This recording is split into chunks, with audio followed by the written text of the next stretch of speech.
Pessoal, vamos continuar aqui então a nossa leitura dos artigos. Então estamos na semana 8, parte 2 do dia 7. O caput do artigo 40 vai falar que os servidores titulares de cargos efetivos da União, então cargos efetivos da União, dos Estados, do Distrito Federal e municípios, incluídas suas autarquias e fundações, é assegurado regime de previdência de caráter contributivo. Então tem o que? Um regime de previdência, caráter contributivo e solidário. Então entre os servidores e aí o respectivo poder, mediante contribuição do respectivo ente público, dos servidores ativos e também dos inativos. Então veja que os próprios inativos e os pensionistas começaram, depois dessa emenda aí, eles começaram também a contribuir para o regime de previdência. Pô, mas ele não está já aposentado? Então, mas a previdência estava com um rombo, eles alteraram a Constituição Federal e começaram a exigir a contraprestação ainda dos inativos e os pensionistas, e o STF disse, entendeu isso ser legal, isso daí ser constitucional. Observados os critérios que preservam então o equilíbrio financeiro e atuarial do disposto nesse artigo. O parágrafo 1º vai falar que os servidores abrangidos pelo regime de previdência de que trata este artigo serão aposentados, calculados os seus proventos a partir dos valores fixados na forma do parágrafo 3º e 17. A gente vai ver isso aí. Por invalidez permanente. Então aqui a previdência por invalidez permanente, sendo os proventos proporcional ou proporcionais ao tempo de contribuição, é a regra, exceto se essa invalidez que ela for permanente, ela for decorrente de acidente em serviço. Então, se não for em serviço, provento proporcional. Se for em serviço, vai ser do que? Integral. Ou ainda, se for por moléstia profissional, ou ainda doença grave, se for uma doença grave, aí vai ser o que? Proventos integral. E se for contagiosa ou incurável, exemplo AIDS, ele vai ser invalidez permanente, proventos integrais, ok? Aos 70 anos ele vai ser compulsoriamente com proventos proporcionais ao tempo de serviço, ou aos 75 anos de idade na forma da lei complementar. Veja, aqui nós temos aos 70 anos de idade ou aos 75 na forma da lei complementar. Só que essa lei complementar ainda não entrou em vigor, então compulsoriamente aos 70 anos. Então tem essa possibilidade aí, inclusive, de alguém estar com beirando aos 70 anos, entrar com o que? Um mandado de injunção por falta de norma regulamentadora que quer continuar trabalhando para ficar até os 75. É possível? É possível. Então tem muitos casos aí que servidor não quer ir para casa porque vai morrer. O cara parou de trabalhar, define. Exemplo, lá no Ministério onde a gente está agora, tem uma pessoa lá que está chegando aos 70 e não quer ir embora. Por quê? Ela vai perder remuneração, inclusive. De acordo com a carreira dela, ela recebe 100 pontos. E quando passa para inatividade, ela recebe 80 pontos de uma vantagem lá. E aí, então desconta, o valor cai. E ainda tem o que? Auxílio alimentação, que vai deixar de ser pago também aí. Ok? Então, tem essa possibilidade aqui, então, mas compulsoriamente a regra é 70 anos, ok? Para servidor, 70 anos. Voluntariamente eu quero me aposentar, então desde que cumprido o tempo mínimo de 10 anos de efetivo exercício no serviço público e 5 anos no cargo efetivo, que se dará a aposentadoria, observadas as seguintes condições. Se eu entrei então no serviço público aos 65 anos, certo? E a compulsória me pega aos 70, eu vou ter o tempo mínimo de 10 anos aí do efetivo exercício de serviço público? Não, tenho só 5. Tenho 5 de cargo efetivo, tenho, mas eu não tenho 10 de serviço público. Então, nesse caso, eu não posso me aposentar pelo regime próprio. Eu vou me aposentar no máximo pelo regime geral aí, atendido aí as demais outras especificações, que é o tempo de contribuição principalmente. 60 anos de idade.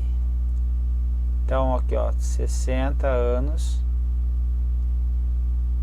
de idade e mais 35 anos de contribuição, se for o que? Homem. Agora, se for mulher, vai ser o que? 5 a menos, ou seja, 55 e 30 de contribuição se mulher. Então essa é a primeira regra aqui.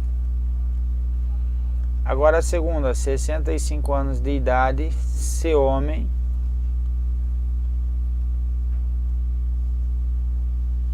e 60 anos de idade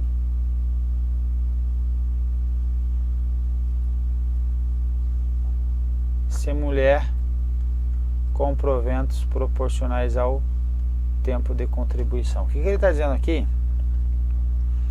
Ele está me dizendo aqui que eu posso me aposentar voluntariamente e eu tenho duas opções.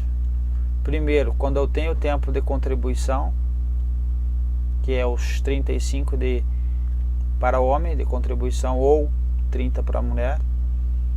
E no segundo caso é quando eu não tenho tempo de contribuição. Quando eu não tenho tempo de contribuição, eu vou me aposentar voluntariamente aos 65 anos. E se for mulher, eu vou me aposentar aos 60 anos. Só que agora vai ser o que? Os proventos vão ser proporcionais. Proporcionais ao que? Ao tempo de contribuição. Tempo de contribuição. Se eu fiquei só 10 anos, então eu vou fazer 10 30avos. Ok? Então, por exemplo, se eu recebia 9 mil reais aí, eu vou estar começando a receber quanto? 3 mil reais. Então, essa possibilidade aí. Parágrafo 2º vai falar que os provimentos de aposentadoria e as pensões por ocasião de sua concessão não poderão exceder a remuneração do respectivo servidor no cargo efetivo em que se deu a aposentadoria ou que serviu de referência para a concessão da pensão. O servidor recebia a remuneração de 10 mil, se aposentou, começou a receber agora quanto? 15. Pode? Não. Então isso daqui que pegou quem? Os militares. Os militares aí, eles se aposentavam o quê? Então os proventos de aposentadoria e pensão, o que aconteceu? Eu era, por exemplo, coronel. E quando eu me aposentava, recebi o posto de general de divisão. Ok? Então recebi um posto acima, tinha um plus no salário. Então aqui não pode exceder essa remuneração do respectivo servidor no cargo efetivo. Ou seja, se aposentou, esses proventos de aposentadoria e pensões não podem ser maior. Então se era 10, vai continuar sendo 10. Para o cálculo dos proventos de aposentadoria por ocasião da sua concessão, serão consideradas as remunerações utilizadas com base para as contribuições do servidor, o regime de previdência de que trata o artigo 201 na forma da lei. Então aqui ele vai falar sobre o cálculo dos proventos, como vão calcular a aposentadoria. Na ocasião da concessão, elas serão consideradas remunerações com base nas contribuições do servidor. Ou seja, quanto que, com base na remuneração do servidor, como é que funciona? Se eu fui agente administrativo, depois de muito tempo passei para analista administrativo, depois de final da carreira eu passei para consultor Senado Federal. Então veja que está escrito aqui: para o cálculo dos proventos de aposentadoria por ocasião da sua concessão serão consideradas remunerações utilizadas como base para as contribuições dos servidores do regime da Previdência que trata esse artigo. Ou seja, vai ser considerado quem as remunerações desse cargo e desse cargo. Então aqui, se eu estou ganhando aqui 30, aqui eu estou ganhando 10, e aqui eu estou ganhando 5. Se eu passei aqui, vamos supor, 20 anos, aqui eu passei 5 anos e aqui mais 5. Então, qual vai pesar mais na minha remuneração? Esse aqui, ó. Ok? Então veja, fiquei 30 anos como servidor público, mas eu não vou receber a aposentadoria de 30 mil aqui das contribuições que eu fiz. Por quê? As contribuições são as utilizadas como base para a contribuição do servidor. Ou seja, esses 20 anos aqui vai pesar aí na minha remuneração. Parágrafo 4º. É vedada a adoção de requisitos e critérios diferenciados para a concessão de aposentadorias aos abrangidos pelo regime de que trata esse artigo. Então, essa aqui é a regra, certo? Então, eu posso trazer requisitos diferenciados para agências reguladoras? Não. Para as fundações públicas? Não. Quais são as ressalvas? As que são definidas em leis complementares. O STF diz que enquanto não sair essa lei complementar aqui, é aplicado a mesma legislação do regime geral da Previdência Social. Isso aqui é uma espécie de um mandado de injunção concretista, ok? Aqui, então, as exceções então aí para os servidores portadores de deficiência ou que exerçam atividades de risco ou cujas atividades sejam exercidas sob condições especiais que prejudiquem a saúde ou a integridade física. Então, nesses casos aí são as ressalvas aos critérios que devem ser adotados, que não podem ser discriminatórios, não podem ser distintos e diferenciados, exceto nesses 3 casos aí. Parágrafo 5º vai falar que os requisitos de idade, de tempo de contribuição, serão reduzidos em 5 anos em relação ao disposto no parágrafo 1º, inciso 3º, a linha A, para professor que comprove exclusivamente o tempo de serviço efetivo nas funções de magistério. Então lá era o que? 60, 55 e aqui, vou puxar aqui para você ver. Aqui, ó, 60 anos e 35 e mulher, reduzindo sempre pela 5 anos. Então 60, 35, veja aqui, ó. 60 anos de idade, 35 contribuições se ano, se homem, e 35 se mulher. 30 se mulher, perdão. Então veja aqui, homem e aqui mulher. Mas agora, se você tiver o que comprove exclusivamente que trabalhou todo esse tempo como professor, isso aí vai reduzir em quanto tempo? Mais 5 anos. Então aqui, como que vai ficar? O homem vai ser 55, 30, mulher 50, 25. Então aqui homem, mulher. Qual é o que o examinador gosta de cobrar? Qual é o detalhe? Funções de magistério na educação infantil e no ensino fundamental e médio. Então não existe o que?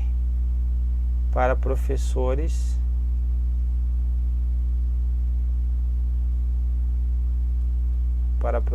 universitários.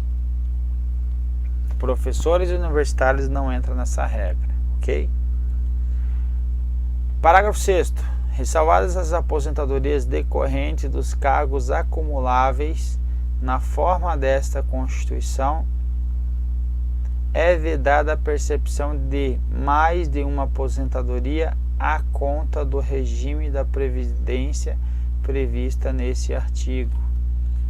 O que ele está dizendo aqui? Está dizendo que é ressalvados os casos acumuláveis.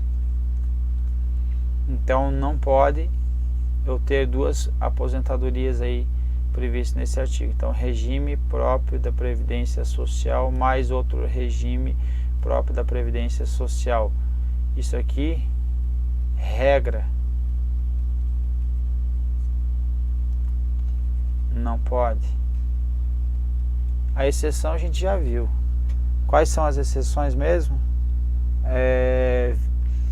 Acumular regime próprio, mas regime próprio quando for 2 de professores ou 2 da área de saúde devidamente regulamentado, ou de professor com técnico ou científico. Parágrafo 7º. A lei disporá sobre a concessão do benefício de pensão por morte, que será igual ao valor da totalidade dos proventos do servidor falecido, até o limite máximo estabelecido para os benefícios do regime geral da Previdência Social, que trata o artigo 201. Então veja, acrescido de 70% da parcela excedente a esse limite, caso aposentado à data do óbito. Caso aposentado à data do óbito. Então o que ele está dizendo aqui? Ele está dizendo assim, ó: o valor da totalidade dos proventos do servidor falecido até o limite máximo estabelecido dos benefícios pelo regime geral da Previdência Social. Vamos supor, se a regime geral da Previdência Social fosse de 5.000 e o regime no caso do servidor falecido, ele tivesse aí uma remuneração também de 5.000. Agora, a pensão por morte vai ser de quanto? De 5.000, ok? Agora, a segunda hipótese, a remuneração do nosso querido aqui é de 15.000. Agora vai entrar nessa regrinha aqui embaixo. Olha só. A valor da totalidade dos proventos do servidor falecido até o limite máximo estabelecido para os benefícios da Previdência Social. Então aqui ele vai receber quanto? 5.000 a pensão, mais acrescido de 70% da parcela excedente a esse limite. Quanto que excede aqui? 10. Então 70% mais 7. caso aposentado à data do óbito. Então, caso ele já tivesse aposentado à data do óbito. Então, aqui ele caiu para 12 mil aí a remuneração dele, não mais 15 agora. Então, essa aqui é a primeira regra. A segunda, ao valor da totalidade da remuneração do servidor no cargo efetivo em que se deu o falecimento, até o limite máximo estabelecido aos beneficiários do regime geral da Previdência Social de que trata o artigo 201, acrescido de 70% da parcela excedente a esse limite, caso em atividade na data do óbito. Então, vai seguir a mesma regra aí para os ativos e os inativos, ok? Então, veja, acrescido 70% da parcela excedente a esse limite, está igualzinho o de cima aí. Parágrafo 8º, é assegurado o reajustamento dos benefícios para preservar-lhes em caráter permanente o valor real, conforme o critério estabelecidos em lei. Então, o benefício aí, o provento ou a pensão, ele é reajustado sempre quando ocorre o que? O reajustamento aí da remuneração do servidor na atividade, ok? O tempo de contribuição federal, estadual ou municipal será contado para efeito de aposentadoria e o tempo de serviço correspondente para efeito de disponibilidade. Então eu fiquei no GDF 25 anos. Agora vim para o governo federal. Agora eu fiquei mais 10 anos. Estou aqui trabalhando 10 anos, eu trago para a administração federal os 25 anos. A Constituição está dizendo que sim. A lei não poderá estabelecer qualquer forma de contagem de tempo de contribuição fictício, certo? Então, vedado aí o tempo fictício, tempo que você não trabalhou efetivamente, ok? Parágrafo 11. Aplica-se o limite fixado no artigo 37.11, que é o teto, a soma total dos proventos da inatividade, soma total, inclusive quando decorrente de acumulação de cargos ou empregos públicos. Então, se eu tenho duas remunerações, uma lá de professor e uma outra de cargo técnico, e essas duas do professor mais o cargo de natureza técnica, esse aqui vamos supor que o do professor seja 10 e do cargo de técnico aí seja mais vamos supor 30, deu aqui 40 mil, vou ter que ter o que? Um abaixo teto. Então não pode.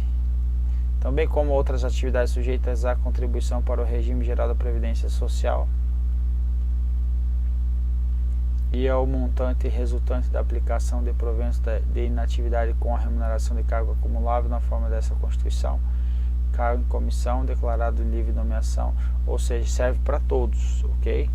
Então serve para cargos comissionados, serve para proventos de inatividade. Se for acumulável, tem que observar o teto aí do STF. Interessante isso aqui. Por que que é interessante? Porque, olha, acumulação de cargos, empregos e funções, bem como outras atividades sujeitas a contribuições para regime geral de previdência social e ao montante da adição dos proventos de inatividade com a remuneração do cargo acumulável nessa Constituição, bem como os de livre nomeação. Por que eu estou falando de novo? Exemplo aí, teve ministro, por exemplo, lá o ministro da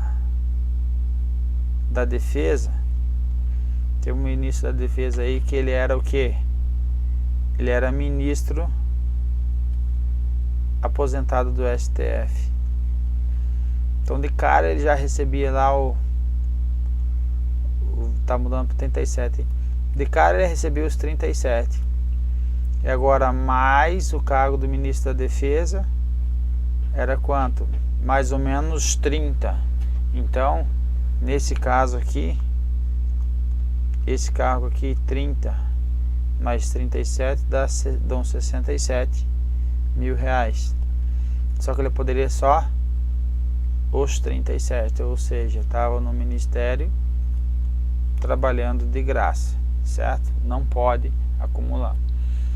Isso daí o próprio pessoal está tentando mudar esse negócio aí, para tentar que nesse caso e nessa situação que estou trazendo aqui nesse exemplo prático que ocorreu, há uma injustiça, porque tem um cara aqui do STF, por exemplo, que tem um rol de conhecimento e experiência boa aí para trabalhar, quer continuar trabalhando, ajudando o país, mas não vai receber nada por isso.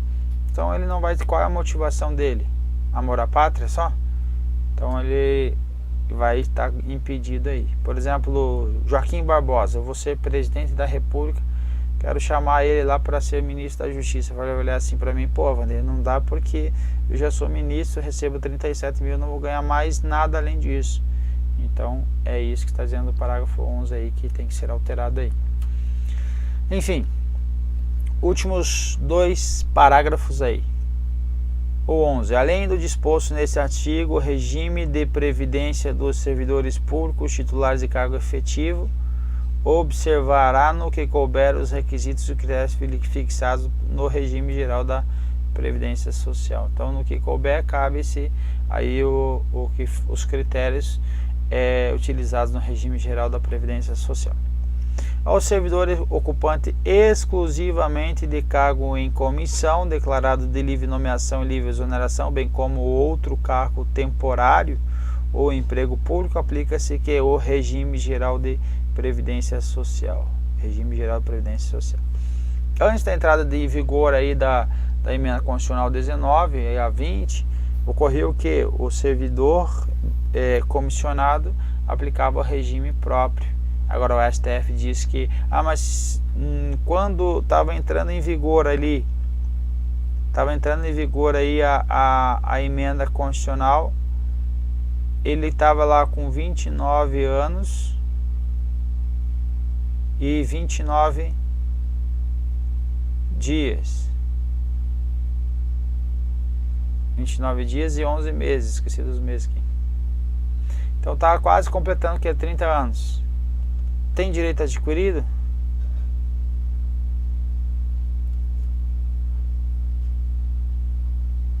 Sim ou não? Resposta: não tem direito adquirido aí. Ok? E assim terminamos a nossa leitura aí. Vamos para a última aí do dia, ok? Um abraço e até a próxima.